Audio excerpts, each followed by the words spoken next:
A very good afternoon everyone. Welcome to today's session. So children, just like yesterday we discussed about what was the necessity of the classification. Today we're going to discuss about the kingdom fungi. We're going to discuss about what are the characteristics does the fungi have and why they were not put into the plants nor in the animals and why they were having this individual kingdom. Okay, so before we start the class, let me introduce you to myself.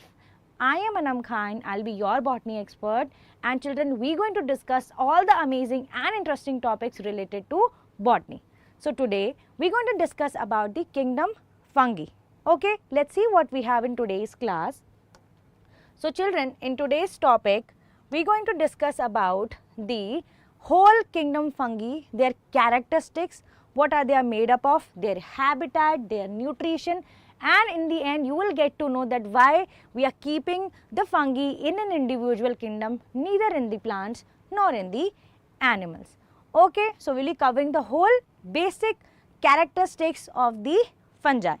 Okay, moving forward, the topics and the concept would be discussed in today's class would be the kingdom fungi and the hyphae, the aseptate hyphae, the septate hyphae, the mycelium and the nutrition in fungi and the habitat also.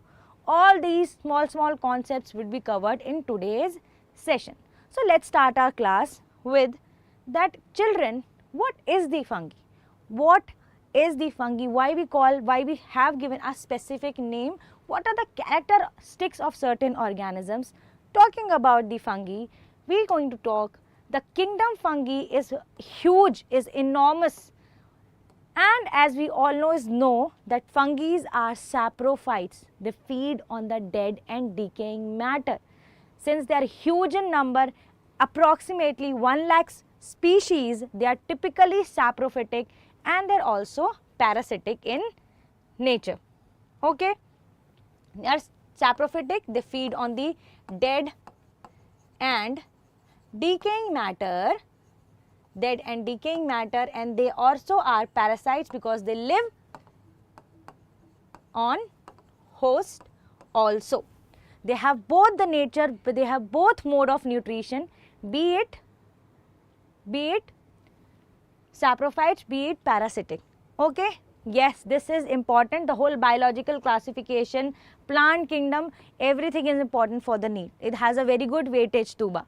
Okay, so children, and I know these are the few chapters which you are very much scared of because it's too much to remember about everything. Okay, but in today's session we are only discussing respect to your 11th standard only. There is already respective NEET classes going on the Embibe. So please join them. They are particularly for the NEET, and the other Embibe experts are taking care of the NEET paper. Okay, talking about the other characteristics of fungi, that these are the main decomposers and essential for the recycling of inorganic resources. Of course, when they feed on the dead and decaying matter, they typically breaking down into simpler components, and when they break down into the simpler components or the organic material, they were simply converting into inorganic resources. They were giving back it to the nature, they were giving back to the atmosphere and to the soil also. So the dead and decaying matter, in short, will give the nutrition back to the soil and to the atmosphere. Okay, so this is what they do. They basically recycle. They basically recycle all the stuff which is basically given back to the atmosphere. Next, few fungi live as symbionts like lichen and mycorrhiza. Why? What are symbionts? Symbionts, that they have this association with each other. Association means that both are being benefited from each other. Symbionts, one is totally dependent on the other and the other is totally dependent on the one. Okay, they are having this relationship that for the existence they both need each other. And you know, the very famous example of this is always the lichens and mycorrhiza. In this, the fungi is in the symbiotic association, basically having this whole kind of, I would say that they are what, sharing each other food and the nutrition, and they basically having this whole existence together. So these are the few characteristics of the fungi. Okay. So children, as you can also see over here, this is how the fungi also grow at a very faster rate, and this is what you have already seen when you basically walk down any garden or basically any places. You see the fungi has basically taken place, the growth has already taken place. Okay. Moving forward, we have already discussed the few characteristics of the fungi. Let's see children, what kind of a habitat. Habitat means the place they like to live in, their home, their habitat where their efficiency is maximum. Okay, where they like to live, they like to stay, they like to grow enormously. We are going to discuss about the habitat of the fungi. So talking about the habitat children, these are cosmopolitan in occurrence. Just a second. These are cosmopolitan in occurrence and present everywhere. They are typically everywhere. Sometimes you put up bread on your fridge and after like certain time, after 4 or 5 days or 6 days, you see it has been infected only. The rhizopus, the bread fungi has already infected that. So there is not a particular place they are present in, because they are present everywhere. They are typically cosmopolitan. Okay, they are present in the water, they are present in the air, soil, animals, and as well as the plants. Okay, spores are always there. The fungi spores are always there. Next, according to the habitat they live in, we have divided into certain parts, certain components. One is the corpophilous. What are the corpophilous fungi? The fungi which live on the dung, cow dung, buffalo dung. So any fungi which grows on the cow dung is known as coprophilous. Okay. The other habitat of the fungi could be growing on barks, and those fungi or those fungi which basically grow on the bark of the tree is called as corticolous. So corticolous fungi, if I say, okay, this is a corticolous fungi, so you should assume that ma'am is talking about the fungi which grows on the bark of the tree. Okay. The other is the epixylic. What is the epixylic? Epixylic are those fungi which have a habitat, they live on the wood. They live on the wood. Their habitat is wooden surfaces, the wooden areas. Okay, they are known as epixylic. Next is the keratinophilic, which is growing on hair, skin and nails. Sometimes you get a skin infection, fungal infection. You know, you are very much familiar of this, that sometimes you get the skin infection, sometimes the nails are infected, on the hair we get a fungus. Yes or no? The dandruff, that is what is fungus only, no? The dandruff is fungi only. So children, these are the kind of fungi which is known as keratinophilic, okay, which are infecting your surfaces, your hair, your nails or your skin. So based on the habitat, they have basically classified fungi into 4 different components. Okay, so this is what is the habitat we have talked about of the fungi. Next is the, as you can see children, this is growing on the shady and the damp places. This is your fungi. This is on the nails of the toes. This is how the fungal infection is infected. This is growing on the bark of the tree, as you can see. So these are the places, these are the habitats of the fungi where they can grow enormously, and when they basically grow on such surfaces, on such areas, they have given a specific name, and they have been given their specific name on the part with their habitat, on the way the habitat, from where their habitat belongs to. So this is all about the habitat. So children, I would like to tell you, I know the classification plant kingdoms is little bit kind of a complex because you have to remember all of the things, but it is important from your examination point of view also. Okay, the whole 3 chapters of the botany, which is the living world, biological classification and plant kingdom, all together is very important. Okay, you need to remember a lot of things, but you have to remember. Okay. So moving forward, we have discussed about the characteristics of the fungi, and we have also discussed about the habitat of the fungi. Let's see what we have next. Talking about the habitat, and next we have the kind of a structure, the body organization, how they are basically constructed, what kind of a structure do they have. Okay, so let's see what the structure does the fungi possess. So children, these fungi, you know, since we have already kept it in the unique kingdom, which is of kingdom fungi, because they have this multicellular and unicellular yeast, both are present in the fungi. The only unicellular fungi is the yeast, rest all the fungi are the multicellular, made up of more than one cell. Only the yeast, which is a fungi, is made up of only single cell. Okay, the cell wall, the outer covering, you know, the outer covering which makes it unique, which makes it want us to keep in neither in the plants nor in the animals, is that because the fungi cell wall is actually created of chitin or non-cellulosic polysaccharide.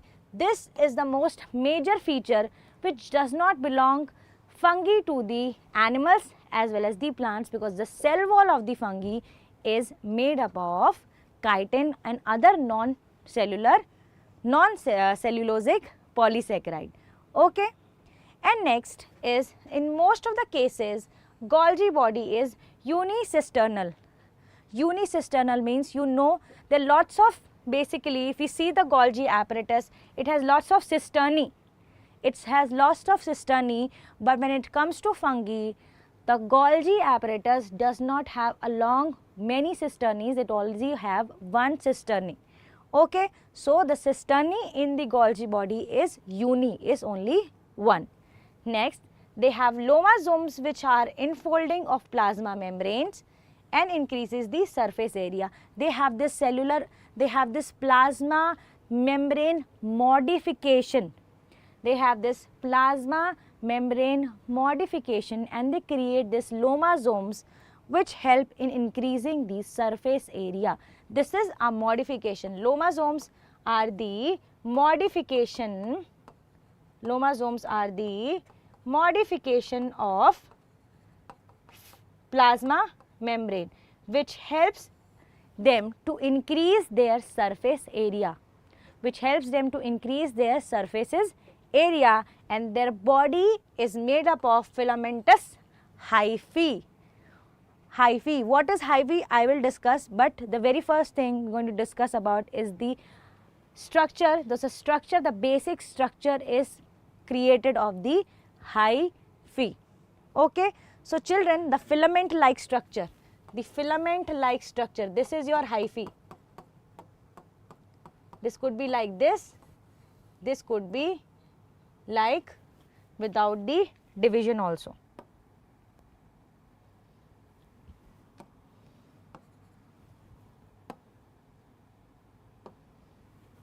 This is like this also.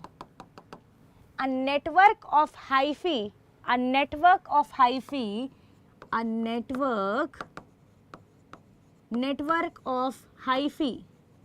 will create your mycelium. A network of hyphae will create mycelium.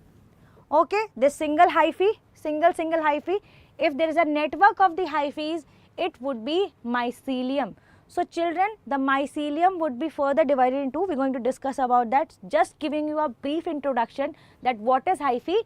This is hyphae, a filamentous like structure.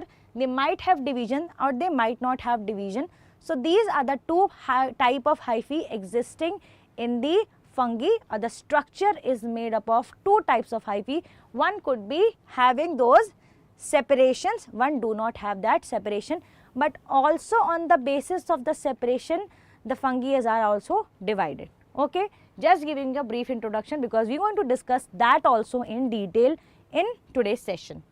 So this is all about the structure. Moving forward, let's see what we have. Next we have, okay, before that I need to show you this video also, right? Just a second. Talking about the structure, so this is what hyphae, and now the network has been already created, and this is how it basically grows. This is creating a network of hyphae which I was calling as a mycelium. As you can see, this is how the fungi grows. This is what the filamentous structure is all about. Can you see this, children? See, this is how the network of hyphae is being formed, and that is why we are calling the fungi as filamentous. Clear? I hope this is very clear, because this is the very first time you are seeing only that how this filamentous structure, these hyphae are falling or are creating a network. Okay. Moving forward, next we have the two types of mycelium. This is what I was talking about. So there are, children, two types of mycelium. Was hyphae was creating? Two hyphae, na?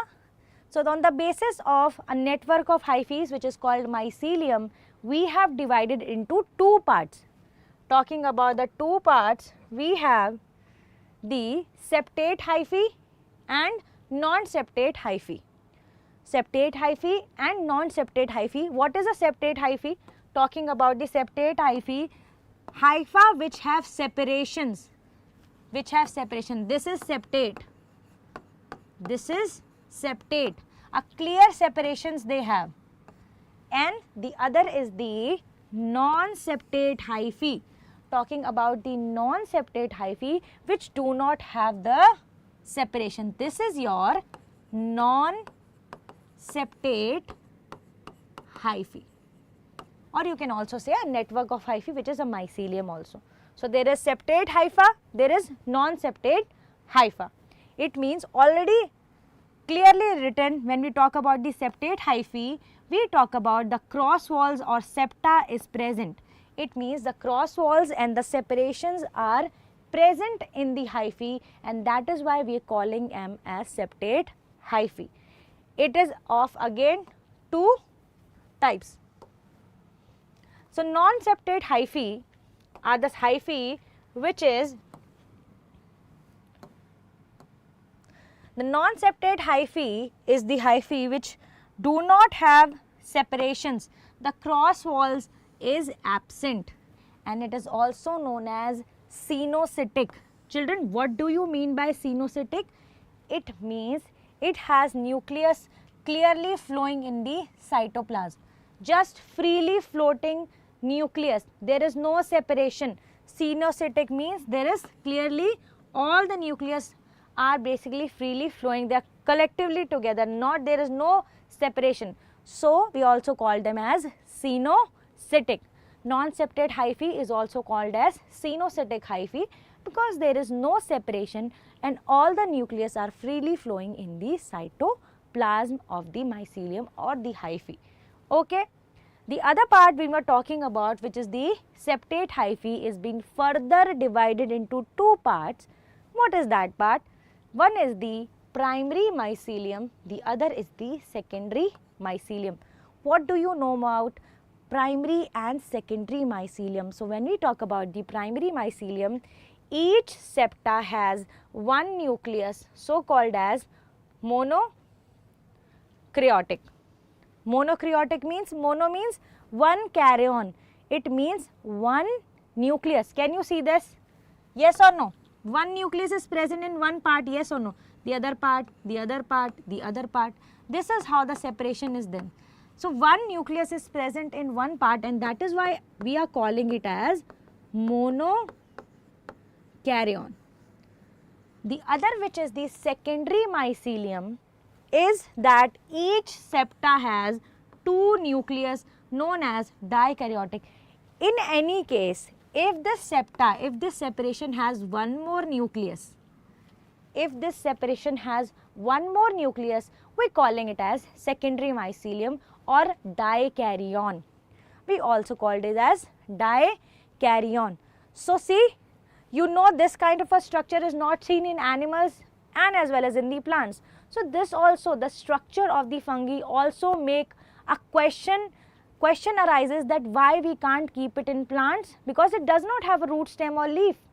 Okay, this is a filamentous structure altogether creating a network. So that is why we calling it as fungi. The individual kingdom is given because of this only, because even the structure of the fungi is also neither very familiar to the animals nor very familiar to the plants. Clear? So this is about the structure, which is septate and septate. See little children, this kind of, I would say, the characterization to know exactly before the classification of the fungi, before allotting those characteristics to the each fungi, we need to exactly know what does the characteristic means and how they are basically assigned to each and every classification, which is the fungi. Okay? Ascomycetes, Basidiomycetes, Deuteromycetes, before you basically classify all of them, you need to know the basic characteristics of the fungi before you assign them to individual fungi. Okay? So children, moving forward, this is what you have learnt about the mycelium, which is septate and aseptate. Moving forward, next we have the types of septa. What are the types of septa present in the fungi? Talking about the three types of septa basically present in the fungi. One is there are three types of septa present. One is the complete septum. They do not have any pores. They do not have any pores. As you can see this is a complete septum. They do not have any pore. Okay, completely creating whole structure. There is no pore. Next we have simple pore septum, that if the septum is cut completely, a gap is formed called simple central pore. See, this is what I was talking about. This, that if the two septums are separated, they have this pore between them. Sometimes in few fungi species, it contains a crystalline structure called as Warren bodies. This crystalline substances, this crystalline, or I would say this crystalline ball, if you could see, it is present between the two hyphae or two septas, okay, called as Warren bodies. Talking about the Warren bodies, children, are peroxisomes derived dense core microbodies, function in response to damage and are able to close the septal pores. So the function of the Warren bodies is basically just like the peroxisome. Peroxisomes are the small bodies, peroxisome, microbodies, oxisome, all you have basically learned about in the cell structure and functions, which will come actually. The cell structure and function is yet. Why? Just got confused that I am teaching 12th standard. No, you haven't discussed about the cell structure and functions, but when we discuss about the cell structure and function, there I will explain what are the peroxisomes. So children, these are the peroxisomes derived body, and they help in the controlling the damage, and even in the case when the damage is a lot, when basically it is being affected, it will close the pore. It will close the septal pore.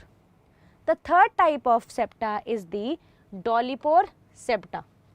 The third type of septum is the dolipore septa. As you can see, children, this is dolipore septa. See, dolipore septa, creating a hook-like structure with each other, just hook-like a structure with each other. Okay. So children, what is dolipore septa? If a pore is a barrel shaped, it is called as dolipore septa. This is called as a barrel shape. This is the barrel. This is the barrel shape. The pores, when they have a barrel shape, is called dolipore septa, and the structure is typically capped either end by specialized membranes called parthenosomes.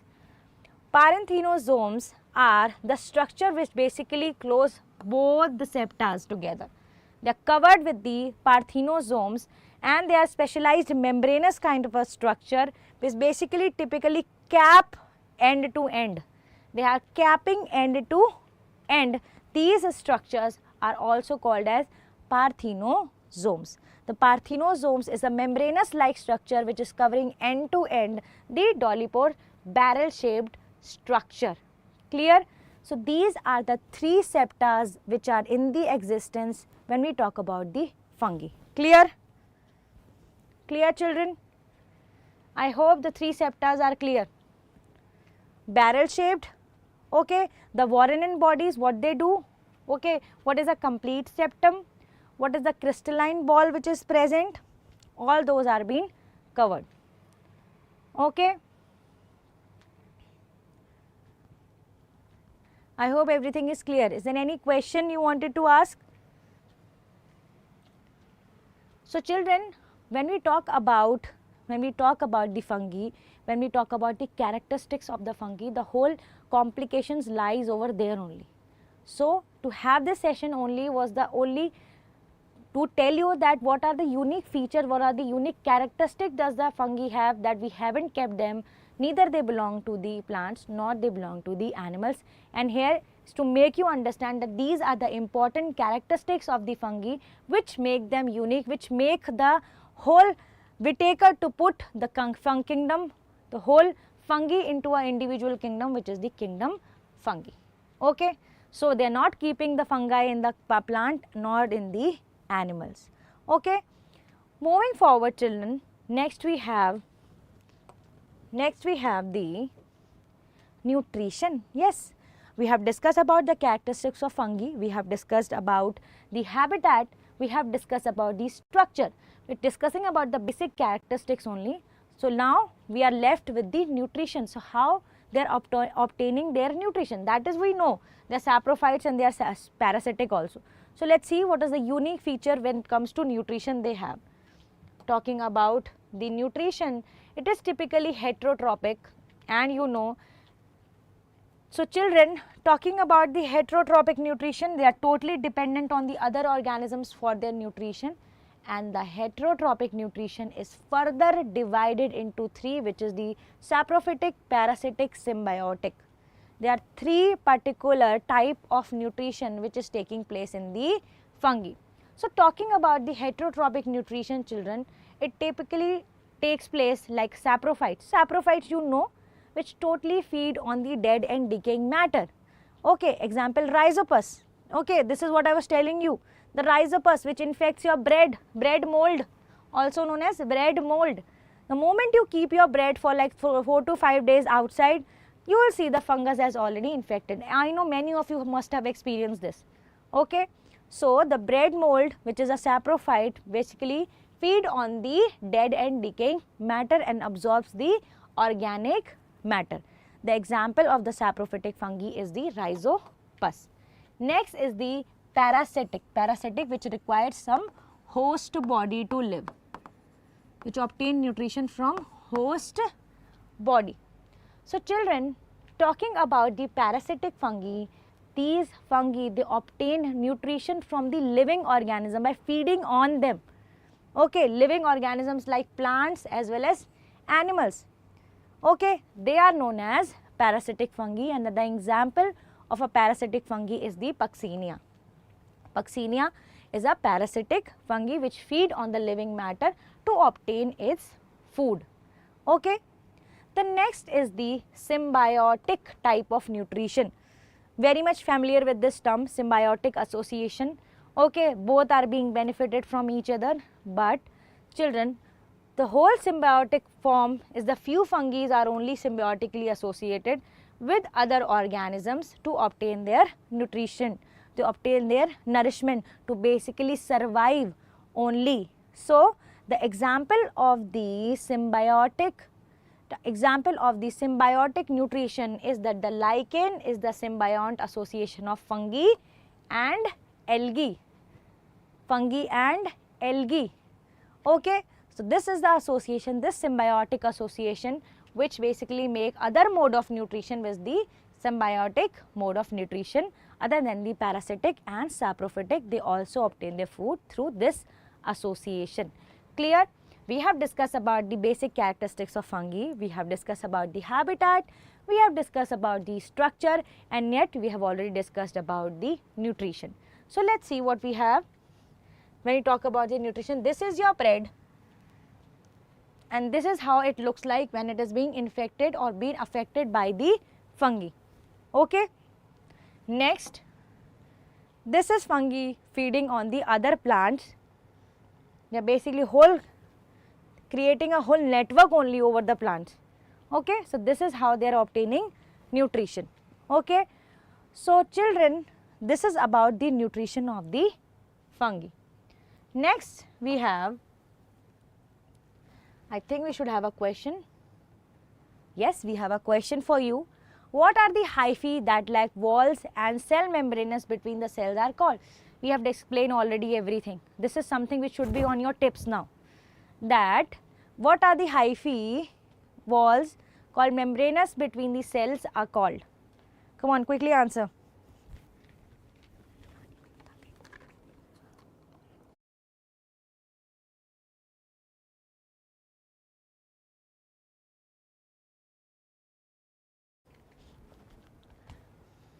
We have just now discussed about the hyphae structure, the septate and aseptate thing. So now tell me whether the hyphae that lack cell walls, cell membranes between the cells are called septate hyphae. Lack, the word lack is already here, which is called stenocytic hyphae or septate hyphae.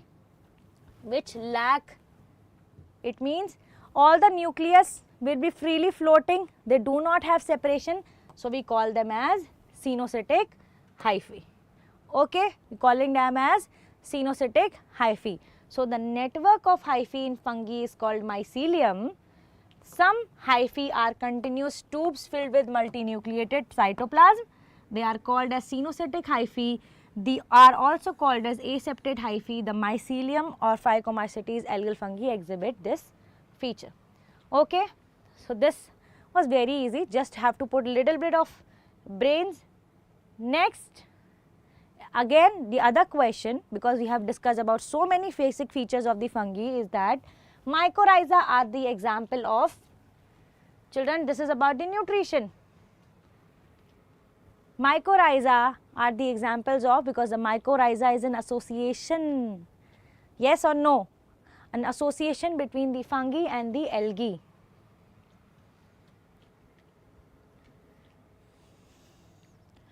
Please quickly answer this.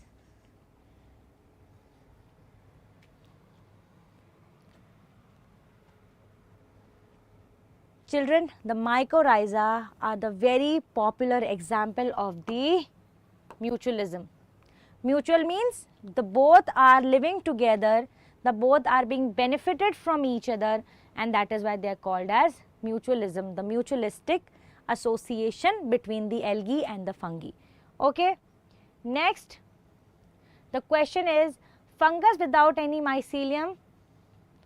Fungus without any mycelium, Albugo, Ascaris, Vaccinia, Saccharomyces.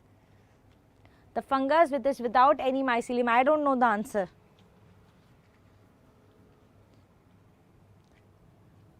The fungus which is without any mycelium is called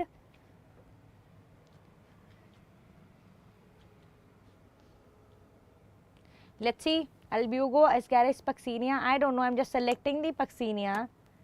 This is the wrong answer. The right answer would be the Saccharomyces, because Vaccinia was what? Vaccinia was the parasitic fungi, okay, and it does have a mycelium. Only fungi which does not have the mycelium is the Saccharomyces fungi, okay. So children, let's see the next question. The yeast is a unicellular saprophytic fungi. Yes, yeast was the only unicellular fungi we have in which mycelium is completely absent. So the vegetative part of the fungus is called mycelium, which consists of thread-like hyphae. It is made up of natural polymers like cellulose and chitin. Okay.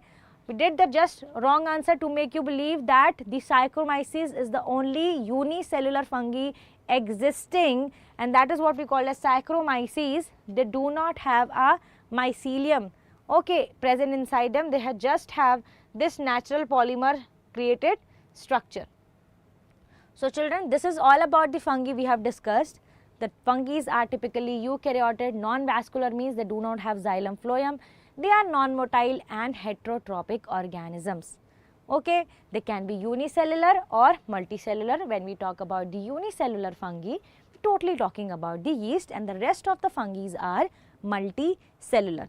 They are cosmopolitan, it means they are completely present everywhere, air, water, dry state, anywhere they are present in that, so they are cosmopolitan.